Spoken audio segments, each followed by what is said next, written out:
দেখেন এই লোকটা নারিকেল তেল দিয়ে বিরিয়ানি ভাগাই দেখছেন নি আপনারা দেখেন তো এই নারকেল তেল দিয়ে বিরিয়ানি কইরা ভাইরাল বুঝছেন নি আজ পর্যন্ত জীবনে শুনছেন নারকেল দিয়ে বিরিয়ানি করতে নারকেল তেল এই নারকেল তেল দিয়ে বিরিয়ানি করে এই মানুষেরা খাওয়া বুঝছেন নি যে ওই খাইবেন এই ঘরে আইসা বুঝা হই না খায়েন এই ঘরের বিরিয়ানি খাইলে আগে পেট ঠিক টাউন লাগে যাদের পেট ঠিক আছে তারা আইসা বিরিয়ানি খাবেন এই যে বিরিয়ানি তৈরি হইতেছে ঠিক আছে আর এই লোকটা চিন্তা লাগেন নিচে নারকেল তেলের মানে বিরিয়ানির কারিগর নারকেল তেল দিয়ে বিরিয়ানি খাবে গাড়া দিতেছে বুঝছেন নি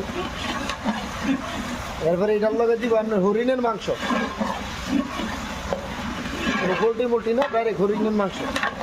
হরিণের মাংস দেওয়া গুস্ত